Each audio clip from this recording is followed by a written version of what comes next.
Welcome back. So that's everything I've done, all the progress I made in this part, but stick around for a few minutes and I will show you around what I've done and anything else I've found in this phase of the dig. So I have now found a doorway, which is a massive result because it makes the dig a lot easier, but it took me a very long time and it was a lot of hard work to get through here, mostly because it was just all thick with roots. This stump here on the left hand side, and also from there's another tree there, another ash tree.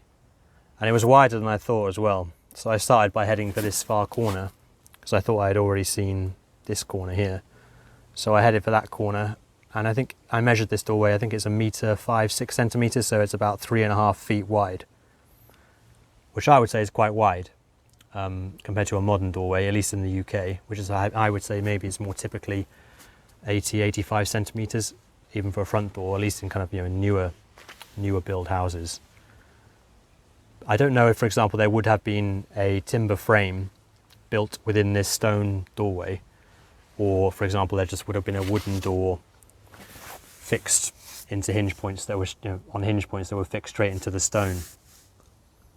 I mean, there's no real way to tell because, as you can see, in both sides of this doorway are even more collapsed than the rest of the walls around them. So this bit here is about 1/4 of the max height of this part of the wall. And I think it's a similar story on the other side. So there's not much there.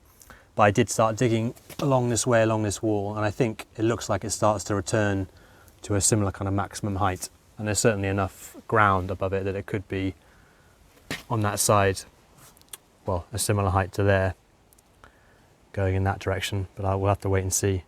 And as you can see, there were stones leading all the way down, well, started leading down from this doorway step. But then, in fact, this last flagstone I in fact put in myself because I stopped digging down here because, frankly, I just got tired of it. It was extreme amount of work, and because I discontinued the slope, it then started to pool up water here a lot because it was raining quite heavily, and then it was running down those 3 steps and then just making a massive puddle here. So I just covered it with a spare flagstone I had. I'm not sure if the stone continues all the way to this top step of the actual stairs, so I did start digging. You might have seen very briefly digging just above this top step that's visible to see if there was another one that was hidden, but I don't think there is. But if there is a gap sort of between those few steps coming down from the doorway and these actual steps, I will kind of build my own steps, I think, at some point, using spare stone I have, any other spare flagstones I have. I will do that, but there's still this remaining part to be sort of cut through. And there are some massive roots in there from this tree, that big tree, which I think at some point in this dig I will take down, in fact, because as I cut through here, and if I go on the external side of this wall going that direction, I think there's going to be a lot more big roots I'm going to have to cut through. And this tree already leans. You can see that it sort of leans away. Not because it's damaged, it's a perfectly healthy tree, but because it's grown up away from the vegetation to its right-hand side as we're looking at it. But I've always been a bit wary of it because if I'm, cutting through a lot of roots, I mean, a few roots here and there is not a problem at all, it'll be fine. Trees are very resilient, but if I'm cumulatively, over time, if I'm cutting through a lot of big roots on the uphill side, it may fall down and it would be a quadruple whammy. So it would smash into the neighbour's barn right there and destroy that roof. There is also a road just there, which it would block. And then finally, there is a telephone cable, which it would take out, and B, I think the higher one up there is a power cable.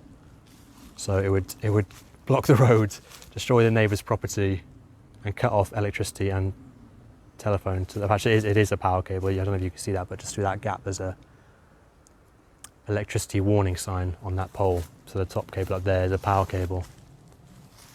So yeah, if that tree ever comes down, I may have to delete my channel and,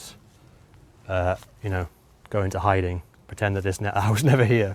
So I think I may, again, it's not a problem for now, but I may take it down some point next year, and I can do that myself. I do bits of my own tree surgery. It's only a small job, really. And I have now revealed a much bigger section of this kind of, the floor, which I'm turning into a kind of patio area. So I have, you can see, laid out a tape measure, albeit it's actually too short. So I measured it, so just over 3 meters, so it's about 10.5 feet wide that's actually a 3 meter tape measure, which is too short. But you can see that's 3 meters just there. It's just a tiny bit longer than that. So that's the full internal width of the building. And I've dug out so far, going in this direction, a bit less than that, maybe 2.5 meters. But it's, but it's obviously getting bigger with each part, getting bigger and bigger. And I also put down a level just out of interest. No real reason, it doesn't really matter whether it's flat, but just to assess the building standards of 200 years ago. I put it down obviously in a few spots, going in a few different directions, and it's not so bad. I mean, obviously it varies, and just because of the natural sort of dents in the stonework as well. Sometimes it's more level than others. You can see there it's a bit off, but frankly, it's held it pretty well, and it's not built not to a bad standard. I would suspect you can find new build housing in the UK where the floor is less level than the floor of this building, to be honest. So yeah, and my intention for part 4 is to, well, obviously just keep on cutting through this internal part, exposing as much of this floor as I can. But because it's so wide and it was so high at this point, it's basically the highest point above the floor in terms of the soil. If I go back in terms of going back the full width, the full breadth of this internal of the room, it just takes a huge amount of effort, and you make very, very little progress going in that direction.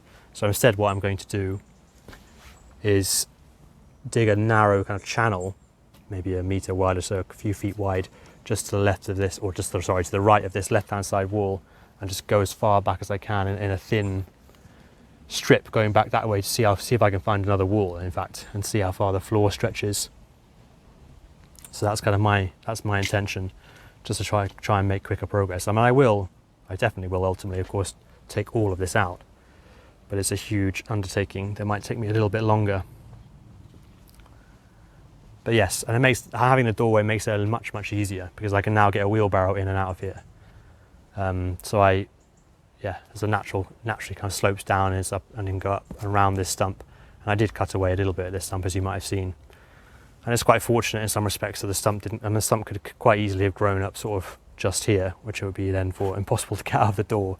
But fortunately, you can, as you can see, you can get a clear sight right down to the staircase and right down to the wall, to the road down there.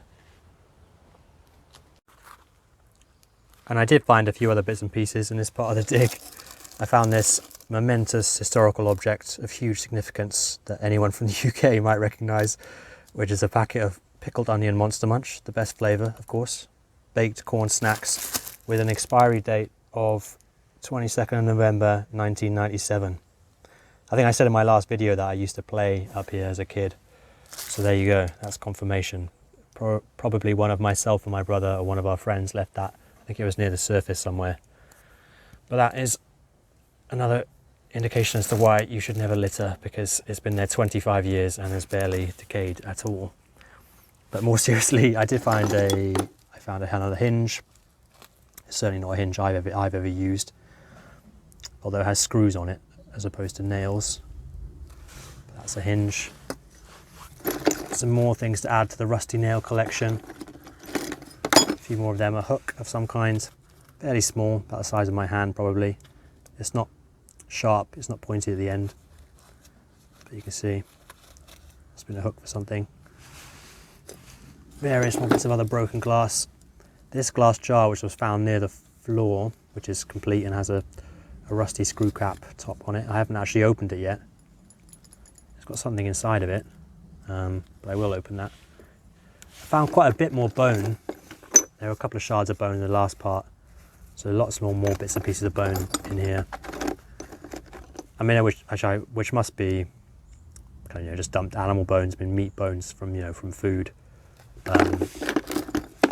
Again, you've got one there. It's got a clean cut on it, and none of them were adjoined or ever adjoined or forming part of a skeleton or anything. They've just been dumped and they're just scattered all around the spoil really, and they're all very, very decayed, and they sort of crumble apart when you. There you go. That's a bit of bone just came off us there. But yeah, various bits and pieces of different types of bone. I think that might be, I don't know, possibly a vertebrae or even just a joint of some kind. Not sure. Anyway, a number of them. A few more pieces of metal. Not quite sure what that is. See, it's got a little handle there, a hole in the middle, and the top, another hole that's got a screw of some kind or fixing, a pin at the top. This nail, interestingly, more than others, as you can see, is actually through a piece of charcoal. So it's through wood, which is obviously then burnt. I haven't really found anything else that's been burnt in here. But that's the first thing. But again, much like anything else I found, you can never know for certain that any of this stuff actually comes from the occupation of the house, because definitely some of it has obviously been dumped. Just various bits of broken glass, more nails. What else was in here?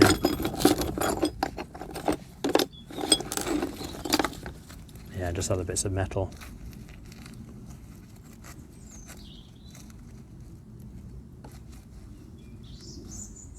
Again, feel free to throw out any ideas if you know what these things are.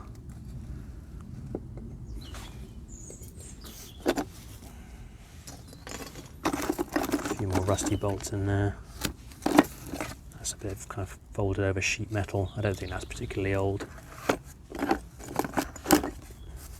That's about it. Another piece of bone.